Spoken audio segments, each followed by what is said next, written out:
They're one of the pioneers of African football, but they have never truly tasted World Cup glory.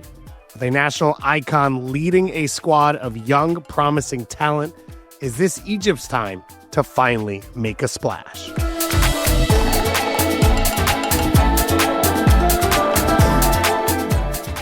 Welcome to Kickback Soccer Media's World Cup Capsules, where you'll learn everything you need to know about all 48 of the national teams competing at the 2026 World Cup, from the history of the game, the nation's current World Cup trajectory, unsung heroes, and cultural moments. I'm David Goss, and today we are talking about the Pharaohs of Egypt. Like a lot of countries in the region, soccer was brought to Egypt through military occupation and colonialism. British forces entered Egypt and assumed control in 1882. It's believed that they were the first to bring soccer to the country, playing during their free time with themselves and eventually against Egyptian teams. The sport was originally only played by the poor, but in 1892, Egypt's Minister of Education added sports, including soccer, to school curriculums, which allowed the middle and upper classes to play as well. This early start with the game made Egypt a pioneer of African football, and Egypt is Africa's oldest national soccer team. They competed in the 1920 Summer Olympics, making them the first non-European team to compete in an official international soccer competition. It was a knockout bracket-style tournament at the time, so their only game was a 2-1 loss to Italy in the first round. But they also arranged an exhibition match with Yugoslavia after both teams had been eliminated, which Egypt won 4-2. They were scheduled to compete in the first ever World Cup in 1930, but because of a storm in the Mediterranean, the ship that was scheduled to take them to Uruguay for the tournament left without them. They got ahead of the weather report, though, 4 years later and had a little bit of a shorter trip across the Mediterranean. They made it to the 1934 tournament in Italy, where they lost 4-2 to Hungary. It would be a long 56 years until Egypt would appear at a World Cup once again. They qualified in 1990, but bowed out in the group stage, although that appearance did include a famous 1-1 draw with the Netherlands. They suffered another long World Cup drought after that, failing to qualify again until 2018 in Russia, where they also were knocked out in the group stage. But despite their spotty World Cup record, Egypt continued to dominate in Africa, winning the African Cup of Nations 7 times, more than any other nation. And the country's golden moment was an Afcon final. That's it!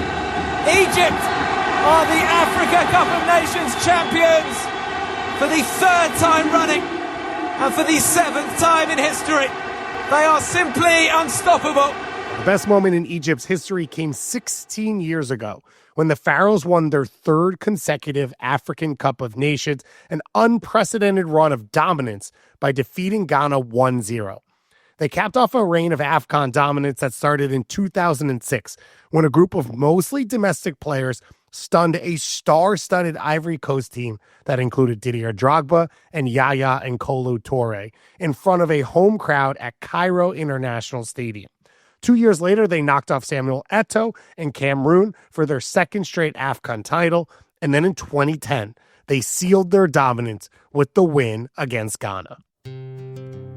Their success at the Afcon level did not translate to World Cup success, but it did intertwine with the growth of the Egyptian League. During Egypt's multi-decade drought on the world stage, the country built up its domestic league. Founded in 1948, it's dominated by 2 teams. Ahly, 45 titles, and Zamalek, 14 titles. The 2 Cairo teams have won all but 7 league titles since the start of the league. The Cairo derby, or Arab Classico between the two, is one of the biggest rivalries in world soccer. They faced each other in multiple competitions, and it's always a spectacle.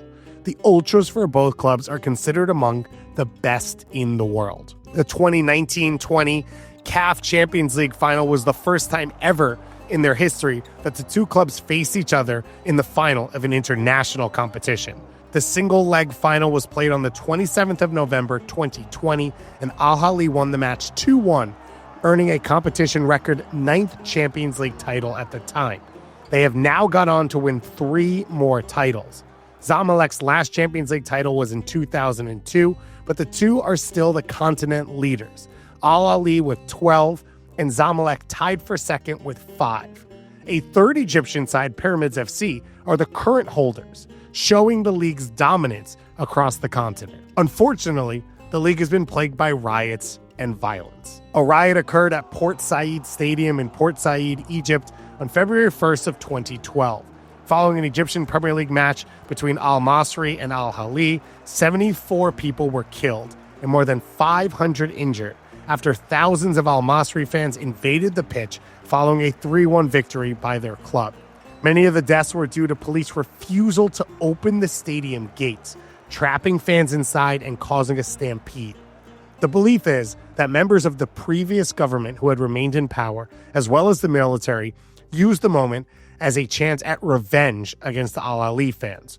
1 year before, the Al Ahly fans were one of the most organized groups of protesters that overthrew the government in the famous Arab Spring.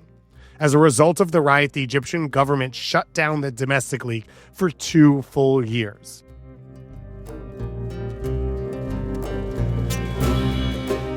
But Port Said wasn't the end of soccer fans suffering in Egypt. On February 8th, 2015, and before a match between Zamalek and NPPI, 28 fans lost their lives in a confrontation with police at the gates of the stadium. Most of the dead were crushed to death and suffocated when the crowd stampeded after police used tear gas to clear the fans trying to force their way into the stadium. The league was stopped for an indefinite period as a result. For 2026 World Cup qualifying, Egypt took advantage of the expanded field to cruise through African qualifying earlier this year. Thanks to their high FIFA ranking, they were seeded in Pot 1 and pulled off 8 out of 10 wins, conceding only 2 goals in the group stage.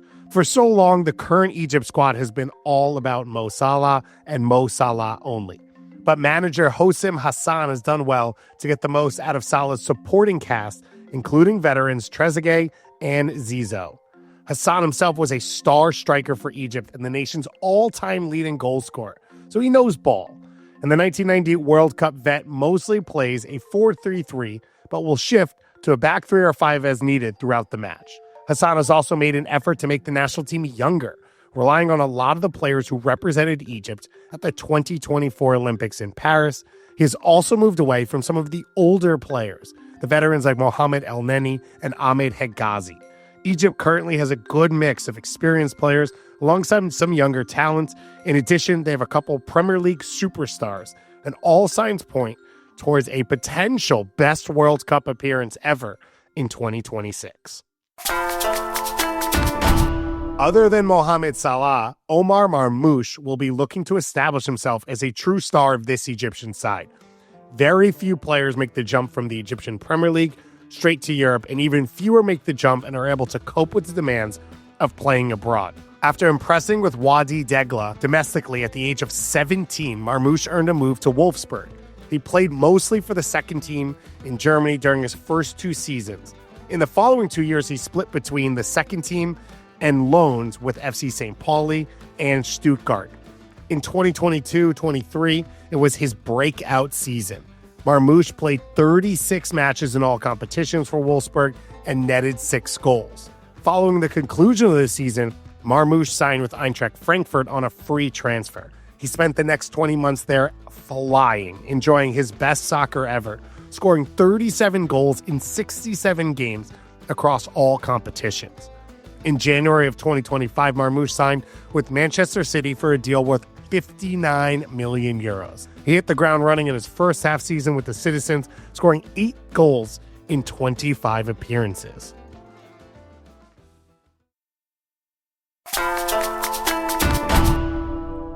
While Mohamed Salah is a current legend globally, Mohamed Abu Trika is the footballing icon domestically in Egypt. Bob Bradley, who managed both Salah and Abu Trika during his tenure as Egypt national team head coach, said that, quote, "The big player for us was Mohamed Abu Trika. Salah looked up to him as a player and a man. You could tell he wanted to learn from him and do things the right way." Mohamed Abu Trika was a legend on the field. He played 100 games and scored 38 goals with the national team. He scored the winner in 2 straight Afcon finals. He's also considered the GOAT for Ahly, where he played 286 games and scored 122 goals. His trophy shelf is loaded. 2 Afcons, 7 Egyptian Premier League titles, 5 CAF Champions League titles, 4 Egyptian Player of the Year awards, 4 CAF Team of the Year awards, and a BBC African Footballer of the Year award in 2008. He didn't receive a single red card during his career, known for being an upstanding character. He was called, quote, maybe the greatest footballer to never have played in Europe or South America by respected Italian sports journalist Gabriele Marcotti. Off the field, Abu Trika is known for being the model athlete. He supported many causes during and after his career. He was outspoken about a lot of political, religious issues, including the situation in Palestine and world hunger. At the tragic riots in Port Said, he held a fan who died in his arms in the dressing room, and afterwards, he visited every single one of the victims' families. He refused to play in the Egyptian Super Cup after the layoff following Port Said riot, standing with the supporters' calls for an overhaul of the entire sporting system. He was suspended and fined for it. He eventually finished his career in the United Arab Emirates. Reportedly, he only agreed to go there to help Al-Ahly financially with the loan, and he wore the number 72 to honor the victims of the Port Said attacks, his only time that he played outside of Egypt. But the irony is tragic. He was put on a terrorist watch list by the current government. So one of the greatest players of all time, who was committed to staying in Egypt rather than leave for Europe and elevate the local game and his nation, can no longer return home.